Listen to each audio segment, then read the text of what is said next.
Yeah, I'm gonna run this this intro real quick. All right, that Vernon like. Jamie, if you tell them where to get this, this is my proprietary information that I gifted from My Degree is Black. I don't want to. Never mind. I'm not gonna say nothing.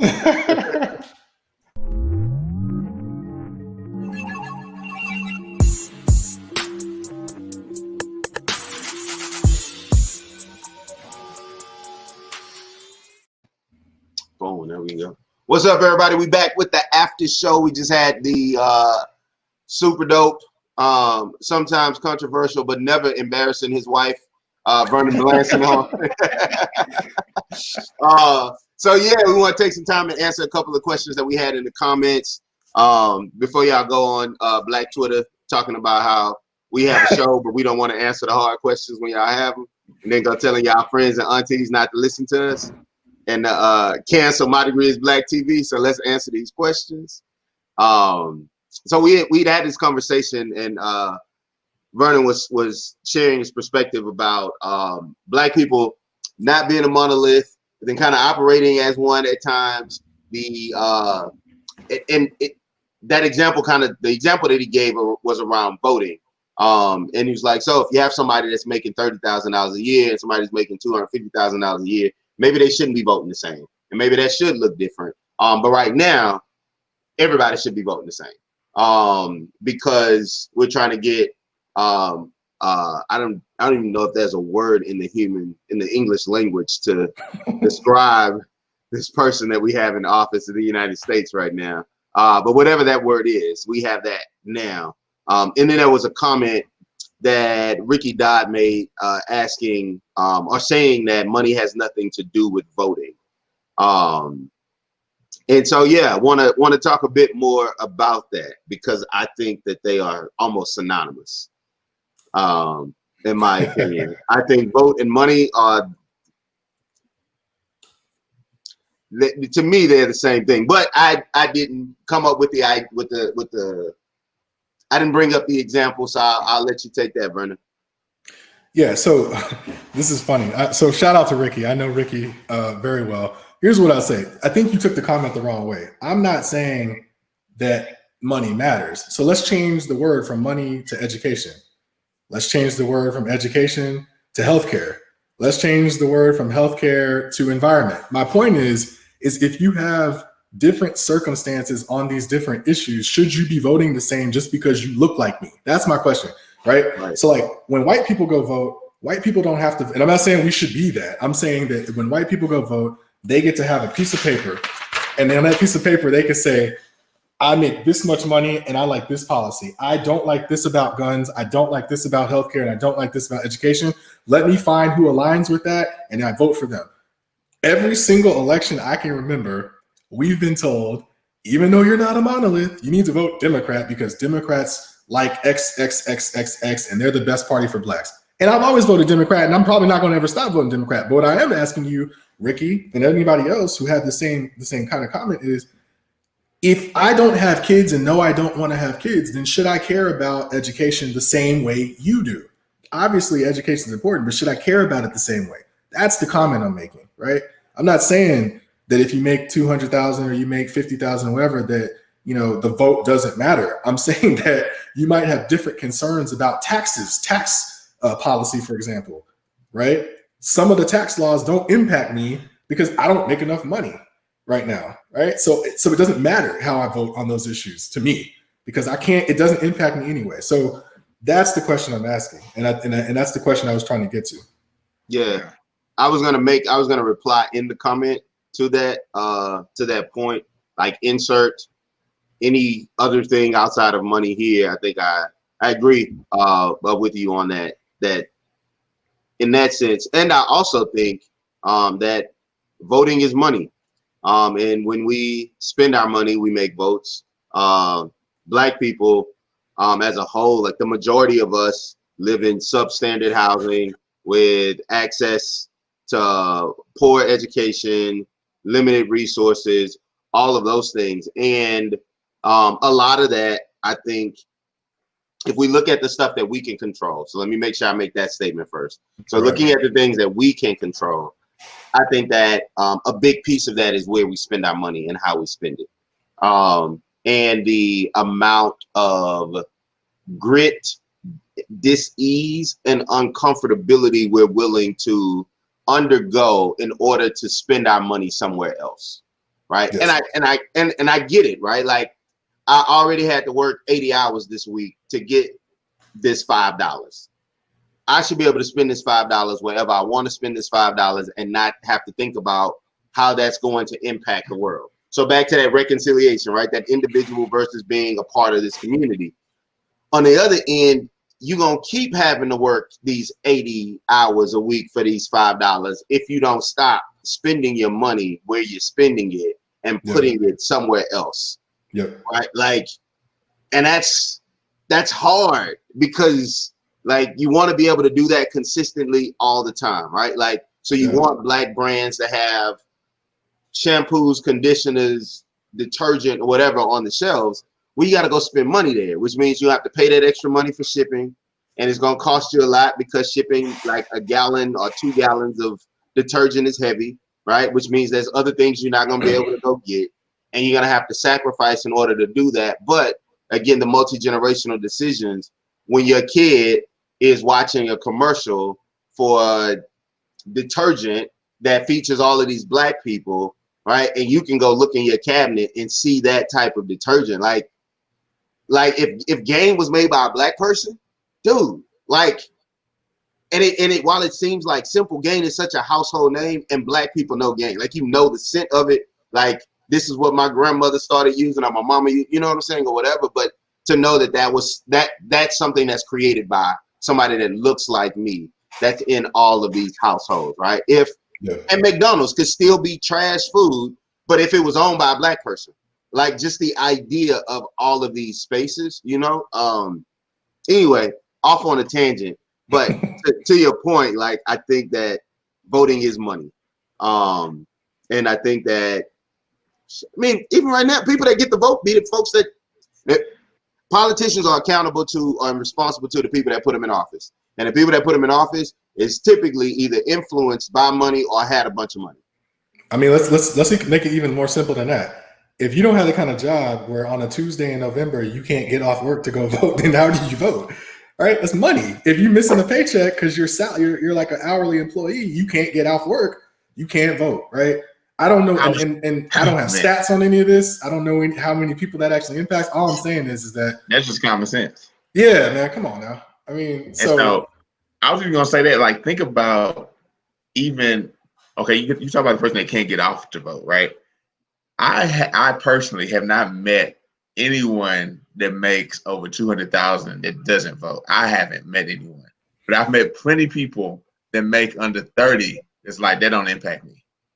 You know what I'm saying? Like, so like people look at voting different ways too, even because of the money they make, because they're like, how is this presidential vote gonna impact me? Where the person is making the 200, whether they're educated or not, they understand the impact that it makes on their money. You know? Yeah. I mean, it's a capitalistic country. You can't have a conversation about anything and not talk about money. Everything is about money in the United States. Like, it was built that way.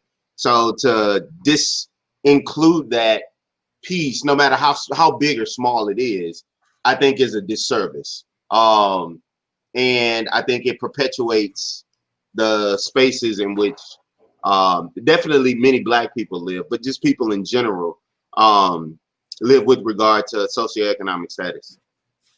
Yeah. So, all right, Jay, you want to go? There's another question about dating or something, like going to an HBCU.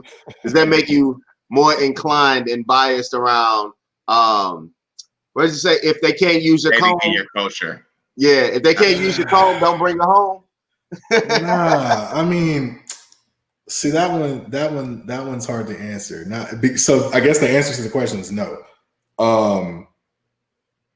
What I would add to the answer, at the risk of getting in trouble, is that no, we don't want you getting in trouble. Yeah, no, it does not. Okay. And I will choose to stop there. Where did your wife go to school? She went to Florida State, and then she went to law school at Thurgood. Okay, got you. So you guys met when she was at Thurgood. Exactly.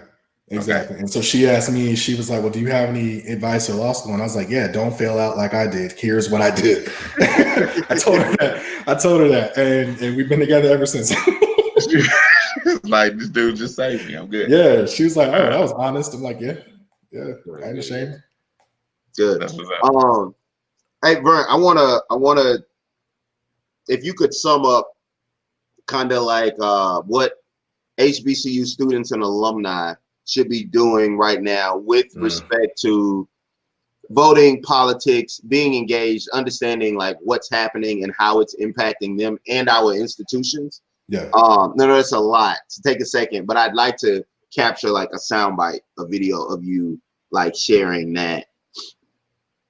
Yeah. So before you start, let me know when you're gonna start because I'm gonna make the picture big and all of that stuff. I got you. Let me think. Okay. Yeah, go ahead. So if you are an alum of an HBCU, and I actually learned a lot of this from my friends. I got a lot of friends that went to FAMU, and I got a lot of friends that went to Morehouse.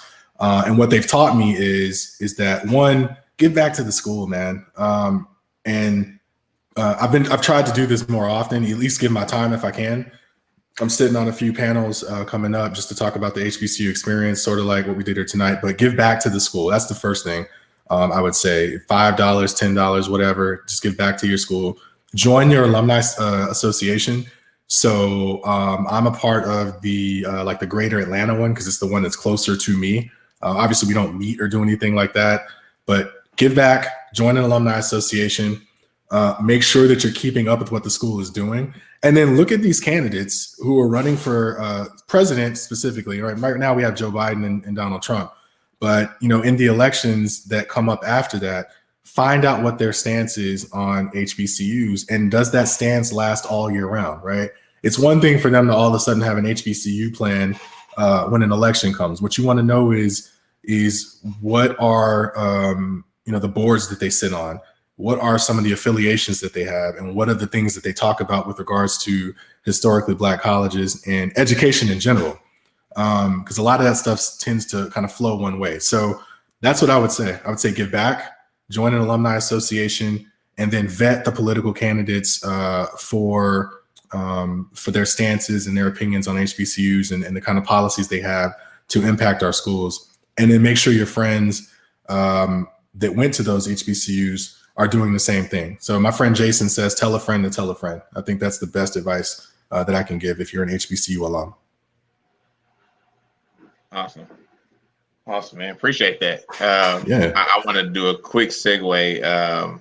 My kids like to play when we're riding in car rides. They like to play Would You Rather. I usually hate that game because I don't want to do either one of the options they give me. But would you rather have Kanye or Trump as your president? Jesus, man. I knew you were going to ask this too. I had a dream that you asked me this question.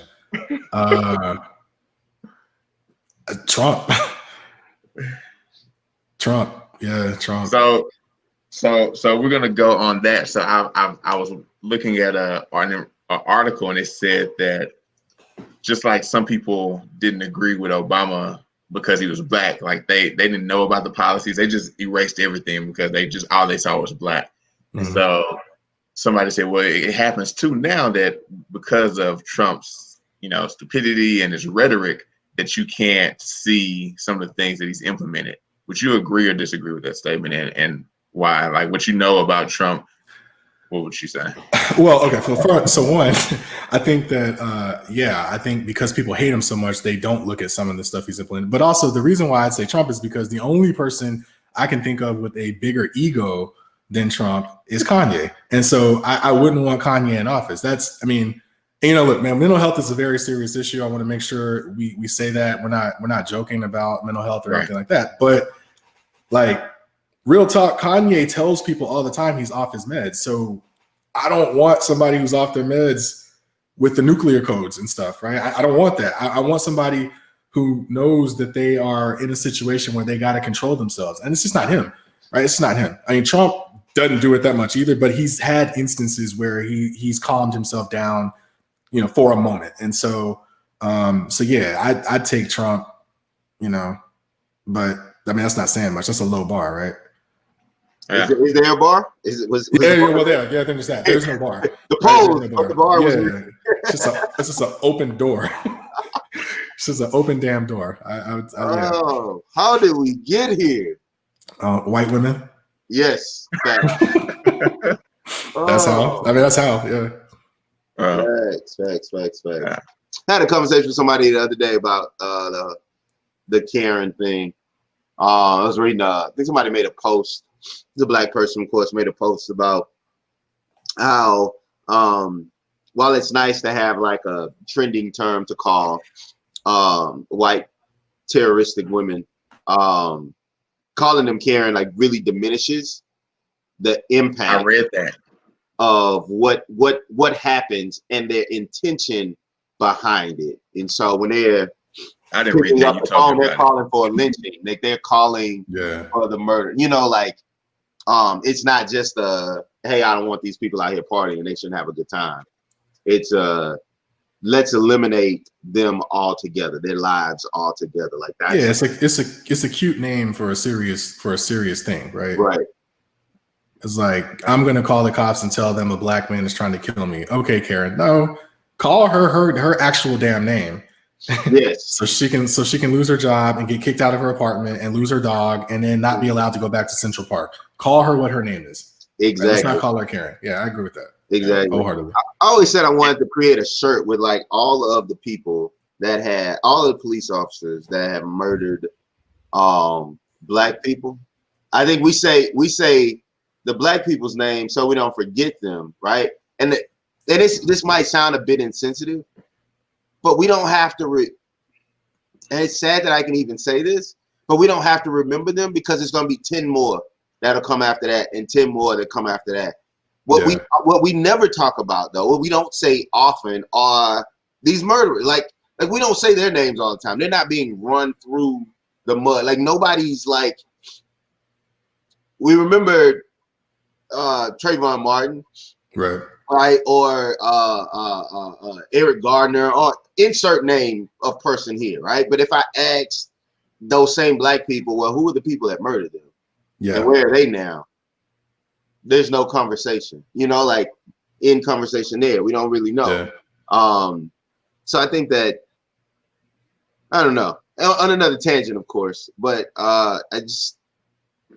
there's so many layers to this black life. Well, no. So the post I think I saw the other day was it was something to the effect of stop saying arrest the cops that murdered Breonna Taylor, and then it wrote out all the police officers' names instead. It said let's make sure people know their names so that they have to deal with the same thing as everybody else. I think that's what you're getting at, and I agree wholeheartedly, man. Absolutely, if you're gonna do something like that. That's kind of comes with the territory. You got to deal with that. You're not supposed to be able to get administrative pay and go chill while we sort things out. It's not how that's supposed to work. Exactly. That's insane. Yeah.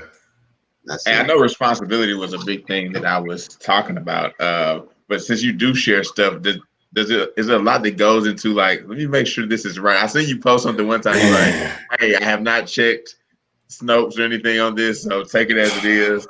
But it seems like it has to be a lot to go into that. Bruh, you know how many people, if I get something wrong, you know how many people like they text me and it's like, hey, that's not right. I'm like, okay, all right. So it's just like, you know, and then I'm the grammar police, so every time I make a grammar mistake, it's people ready.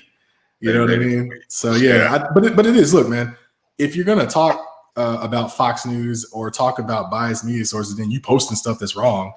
You know, you're just as bad as them, right? I don't want to be a hypocrite. So yeah, it's my fault. I don't want to call it responsibility. I think that makes it a little more important than it might be. But like, I'm not going to go post something from The Onion and then crop out all of the stuff that says onions so you think is real, right? I mean, I don't want to do that. And that's not advancing a cause that I believe in. Like, I'm trying to ultimately post stuff to kind of make people see what I believe or what I think, and that doesn't help. So yeah, I don't want to do that. Right. Yeah, don't. But you almost pulled the Charles Barkley, like I'm not a role model. You like, hey, let's take away the responsibility part real quick. People know that. Yeah, I mean, you gotta be careful with some of it. And we all got jobs. That was the other thing. So like there would be times when, like during our podcast, for example, y'all do your show live, which is brave, bro. By the way, that is brave. It was funny when you guys did your show live, that last one, and like the Miko kept getting on there. It was like, Curtis, you can't say that. Yeah. Curtis is like, I don't care. I'm Curtis. I'm like, look, man, I just got my job. I got to chill.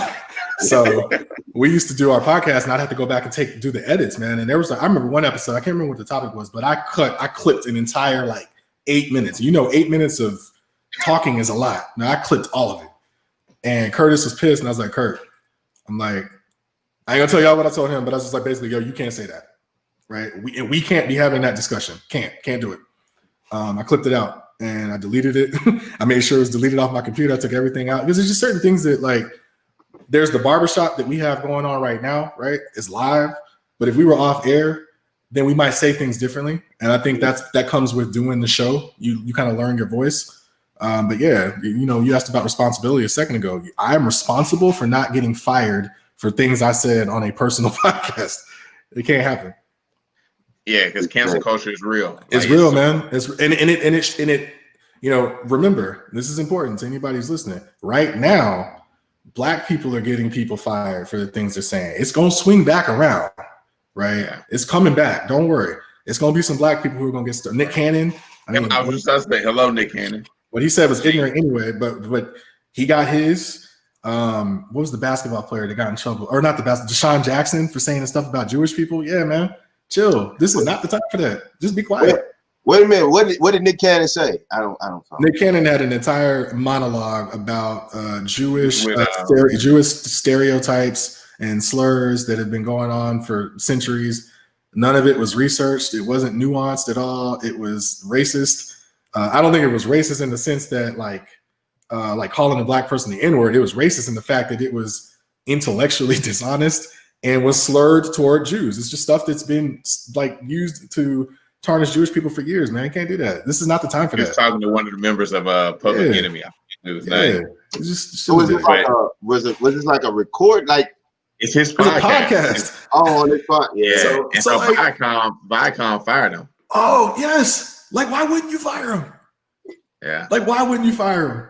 I mean, like we've been getting white people fired from their jobs left and right for the last 3 weeks since George Floyd got killed, right? Like why? What made you think that you could go and say these things about another race of people or whatever, period. Like come on, man. This is not the time for that. This is the crazy part. Nick Cannon actually has some really good platforms, and he hasn't been fired yet. So I was like, man, he's in a really interesting position because, I mean, he still hosts the Mass Show and all this stuff. So, like, everybody's listening to him. We're going to see. And you know what I'm saying? So it's like, he's been having this platform for a while where he's in all these different spaces that he could possibly make impact. So going back to what you said, so even responsibility, like sometimes I can't even change.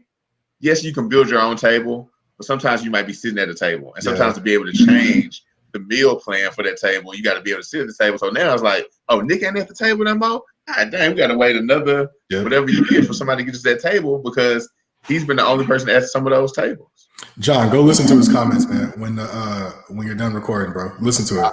I definitely. It's crazy. And I think that, but I think so. Here's the thing. I think that so back to the money piece, right? Because the decision to fire Nick Cannon, I'm sure, was taken to some level of vote in some capacity, right? Like it wasn't just a one person make the decision, you out. I think it was. I bet it was swift. I bet it was a swift thing. You can't say the stuff he said. Right. No, but I was like, you still got HR, you still got PR, like all of those types of things, the people that have to help you navigate how that's going to happen. So yes, like the decision to make it quick, right? But there's still more than one person in that decision-making room, is what I'm saying. And so like, I understand from one aspect as a comedian, right? Like the people that listen to folks are the people that rant about all of the things that people really want to say but can't say. stand-up comedy, right? It's a whole platform for that.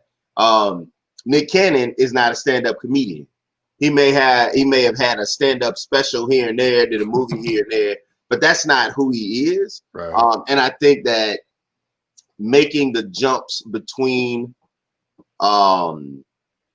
positions and titles and levels of influence, I think it's still something that I don't care how rich you are or how exposed you are, that Black people still struggle with. And we see it across the board, no matter how much money people have made, no matter how little they have, no matter how quick they come up was, no matter where they came from, you know, their parents or their parents' parents. Like this jump between, this is kind of what propelled me out here to this is where I am now, right? So Nick Cannon as maybe just a person on Wild 'N Out and a stand-up comedian, maybe in a couple of movies here and there, could possibly say something like that. Nick Cannon, who has production companies and record companies and all of these different shows where most of your audience don't look like you, bro. Like you are a whole brand in and of itself. You hold and one of the few to actually kind of do it I don't want to say necessarily do it the right way, but he really finessed some things in the way that he came up. Like Nick is he rich as shit. Tons of money, and everything has been a come up for him. No matter how bad the movie was, no matter how good the movie, whatever, like he stepped up every single time. And he got Mariah Carey, biggest come up ever. Still trying to figure out how he got that. Man, look. But you know, Mariah Carey, on the other hand, Mariah Carey ain't always popping. Mariah Carey goes stop. I will not let you slander her. Nope. That's fine. She go up, she go down. Nope. She go up, she go down. She go up, she go down. Mariah Carey be in the press and then not. Like, ain't nobody talking about Mariah Carey still alive. Oh, for real? Like, so there's a part of Mariah Carey, the brand, that needed Nick Cannon as much, but there's definitely Nick was the come up. He was the winner. Yeah, for sure. He was dead winner, right? Like Mariah didn't even get a place in that joint. Like she is like Miss Congeniality Award or something like that. She got the kids, and that's about all she got from that. Yeah, that's it. You know what I'm saying? But I mean, it put it back in the press. It made her relevant to younger folks. Yeah, for sure. Which is good, because had that not happened by the time Ariana Grande got here, nobody would have remembered Mariah. But I ain't gonna say nothing else about it. I want you to jump through the StreamYard because I'm talking about this lady. Hilarious, man. No, that's good. All right. I think that was all the questions. I'm done on my rants. But Jay, if there's anything else you want to capture, or do or talk about? Nah, I think that was it. I think we covered Nigel's question. I couldn't find it. I was trying to find it. He said, "Do you think blacks are monolithic in everything?"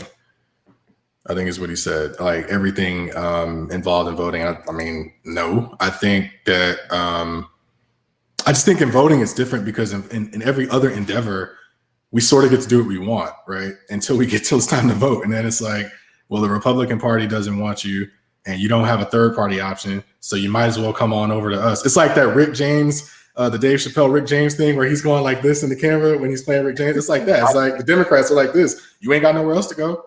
Are you really gonna go vote Republican and risk that? No.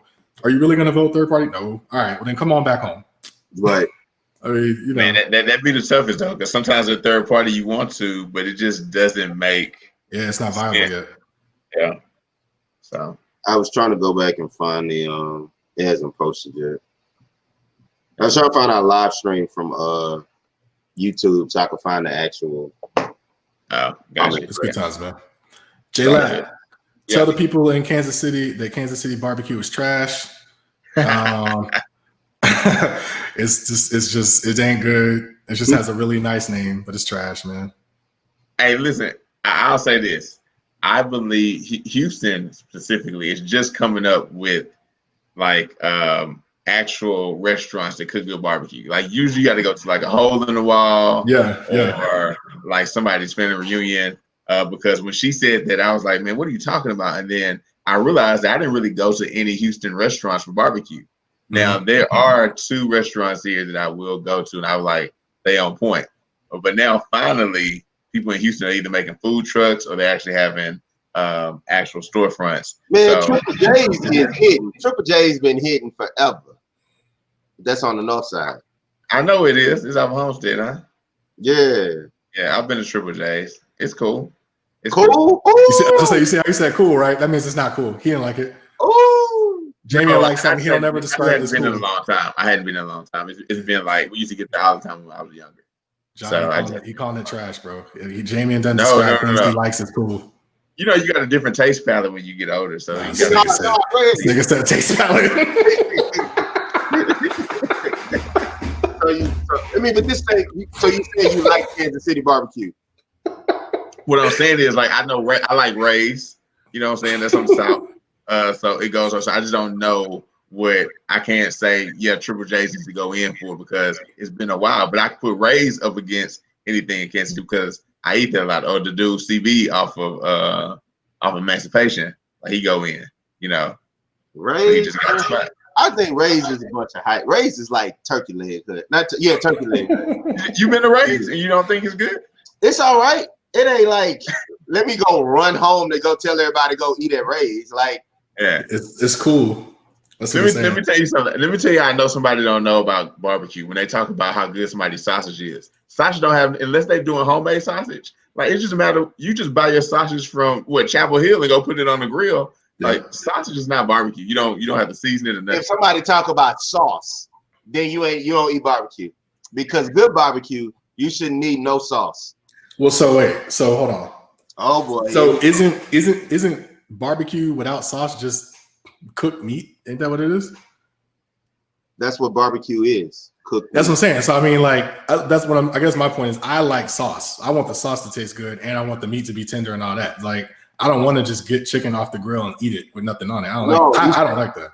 It is clear. It's very clear. See, we wasted an hour and 30 minutes talking about all the wrong stuff. We could have covered this right now. When you mentioned Jamie has sent you that whole list of all of those questions. We could have talked about barbecue the whole time. No. Right, hold on, wait. Would you rather? Are you Shipley's or something else or Krispy Kreme? Wait. Well, we gonna get back to that. But let me clarify something real quick. When you said you want to get the chicken, you said you want the chicken tender. He ain't say nothing about the flavor. He ain't say nothing about no rub. He ain't say nothing about the seasoning. I dump sauce on everything.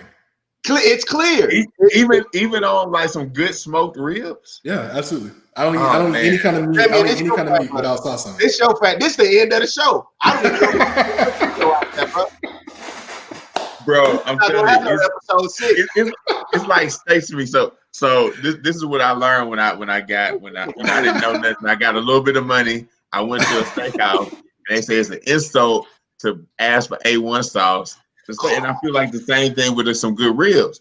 Like, I'm not saying you can't have sauce. What I'm saying is that the seasoning and the rubs, and even sometimes people will throw in like a sauce in like an infused sauce in the ribs or whatever they're making, and so that you don't have to have it. So I've just had those, and that's why I'm like, I don't need the sauce. I will try it without the sauce out of respect for who prepares it, but I just dump sauce on stuff. I don't eat pizza without ranch. It's weird. It's never gonna happen. He eat condiments. He eat condiments with a side of pizza. He eat ranch with a side of pizza. Exactly. And barbecue sauce with a side of barbecue. Yes. See? His taste palette ain't different. Somebody take this whole not your black card ain't just revoked. Your whole like everything gone. I mean, I gotta have some sauce on it, man. I gotta have some sauce on it, man. Your white friends mad at you right now, not just your black friends. Probably. I get in fights with people down here because they don't have Shipley's, right? Oh, so they're like, oh, well, we like Krispy Kreme. We're like, Krispy Kreme is disgusting. Trash. It's just thank you. Trash. But like only people from Texas seem to know that. That's the problem, right? Like Shipley's was like a singular was one. I'm trying to think of the guy. He was on city council, I think, at one point. But Shipley's was like one store, and he went and dumped money into it to franchise them. Okay. Yeah, so a black guy is responsible for that, which is important because Shipley's. And if you go to the one on the south side, you can get you some boudin kolaches. Yep. So every time I fly home to Houston, I stopped at Shipley's before I go to my mother's house, like my mom and dad's house. I stop at Shipley's first. 6 glazed, fresh hot. I don't want the ones that are sitting in the case. I want my shit straight out the oven, and then I go home. It's good, man. Yeah, man. And I don't share them. Every Sunday we used to have Shipley's. My grandfather go pick up a dozen of donuts. Sometimes I did the same thing. And a thing of Popeyes. My grandmother liked churches. He liked Popeyes. Ugh. So he started going to go get like Popeye's chicken, and he put it in the church's box. And then we black folks, so we're not gonna pay for those expensive sides. We got green. Yeah, you make your own. And all this in the cabinet. So they in there making sides like every Sunday. Every Sunday. Get done from church, come eat some chicken and some donuts. See, Krispy Kreme don't have memories like this. Shipley's got memories. Not at all. Shipley's is homecoming. Yo, did y'all fill out that homecoming survey? Oh, the one that recently came out? Yeah, did you fill it out? I didn't see. I think I heard about it because you said something about it. I was like, man, how y'all gonna have homecoming during COVID, bro? Like, come on now. I wrote a long paragraph. I was like, come on, what are we doing? Right. I think we should just make Springfest big as shit, call it a day. Bro, that'd be amazing. But I feel like Springfest is for the students though. Homecoming is for everybody. But hey, look, we get 2 homecomings though. That's true. Yeah. Just change it up a little bit. That is true, actually. That'd be major bragging rights too. Then it'd be it. Like, who has 2 homecomings in the same year? Prairie View. That's it. There's no other conversation need to be had. Like, you literally just drop the mic and walk away.